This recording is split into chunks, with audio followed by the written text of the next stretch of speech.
ప్రజల పాలన ప్రభుత్వానికి వినిపిస్తాం. ఈ నెల 12న సంతకాల సేకరణ. వైఎస్ఆర్సీపీ కోఆర్డినేటర్ సూర్యప్రకాష్ కూటమి ప్రభుత్వం చేస్తున్న జిల్లాల పునర్విభజనతో రామచంద్రపురం రెవెన్యూ డివిజన్ పూర్తిగా కనుమరుగయ్యే అవకాశాలు కళ్ళెదుటే కనిపిస్తున్నా స్థానిక రాష్ట్ర మంత్రి సుభాష్కు కనీసం చీమ కుట్టినట్లు కూడా లేదని, రెవెన్యూ డివిజన్ను యథాతథంగా ఉండే ప్రయత్నం కూడా చేయకుండా దున్నపోతు మీద వర్షం కురిసినట్లు వ్యవహరిస్తున్న తీరు సిగ్గుచేటని వైఎస్ఆర్సీపీ జిల్లా యువజన విభాగం అధ్యక్షులు, నియోజకవర్గ కోఆర్డినేటర్ పిల్లి సూర్యప్రకాష్ విమర్శించారు.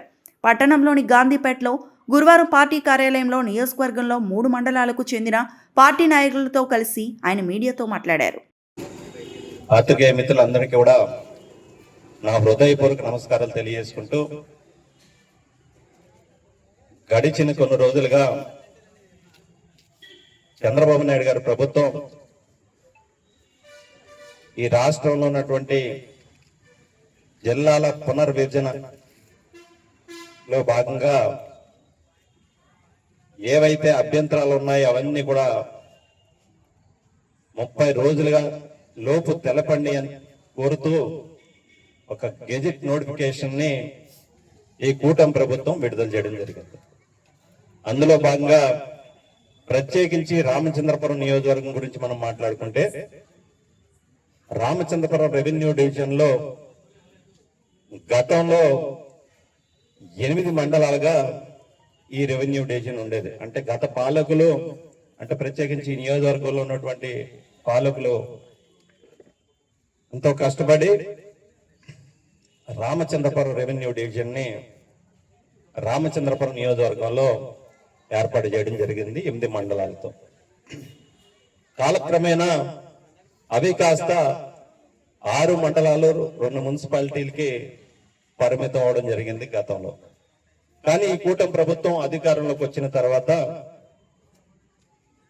ఏవైతే 3 మండలాలు ఉన్నాయో ఆ 3 మండలాలని రాజమండ్రి రెవెన్యూ డివిజన్ లో కలుపుతామని సంకేతాలు విడుదల చేయడం జరిగింది.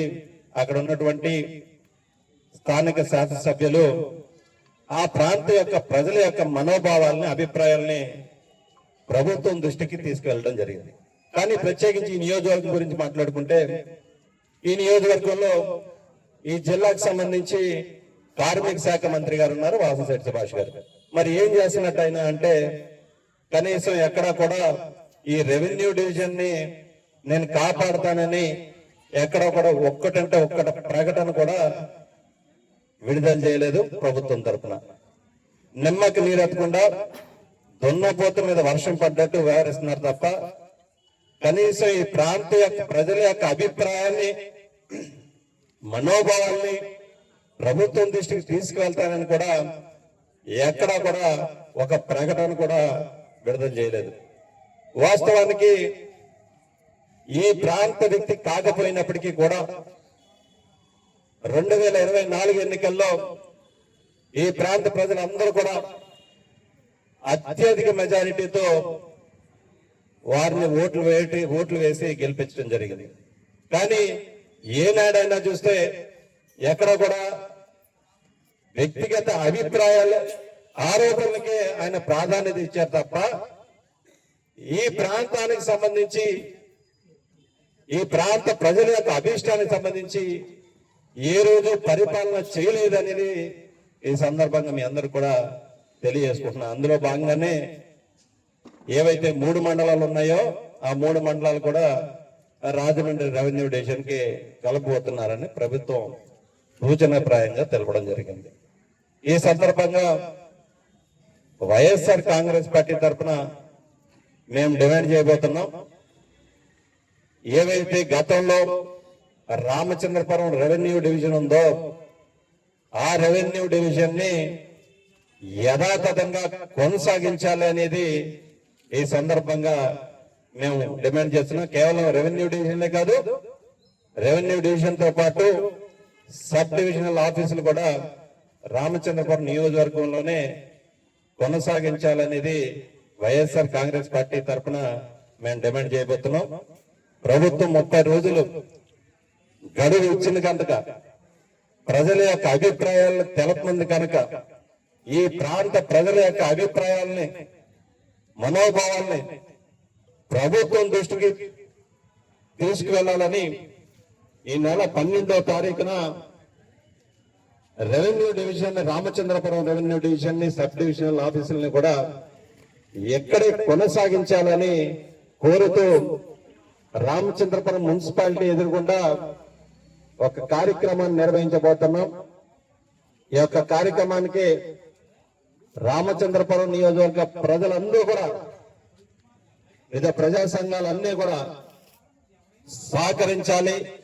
మీ తాలూకా అభిప్రాయాలను కూడా సంతక రూపంలో మేము సేకరించి ఈ డిమాండ్ని కూడా గౌరవ కలెక్టర్ గారి దృష్టికి జిల్లా కలెక్టర్ గారి దృష్టికి రిప్రజెంటేషన్ ఇస్తూ ఖచ్చితంగా రామచంద్రపురం రెవెన్యూ డివిజన్ ని సబ్ డివిజన్ కార్యాలయాల్ని యథావిధిగా ఏవైతే గతంలో ఉన్నాయో అవన్నీ కూడా యథావిధిగా కొనసాగించాలని ఒక కార్యక్రమాన్ని నిర్వహించబోతున్నాం. అధికారంలో ఉన్నటువంటి మంత్రి ఎలాగో ఈ ప్రాంత ప్రజల యొక్క అభిప్రాయాలని పట్టించుకోలేదు కాబట్టి ఒక ప్రతిపక్ష పార్టీగా ఈ నియోజకవర్గంలో ఉన్నటువంటి ప్రతిపక్ష నాయకుడిగా ఖచ్చితంగా ప్రజలకు అండగా నిలబడాలనే ఉద్దేశంతో ఈ యొక్క కార్యక్రమాన్ని చేపట్టబోతున్నాం.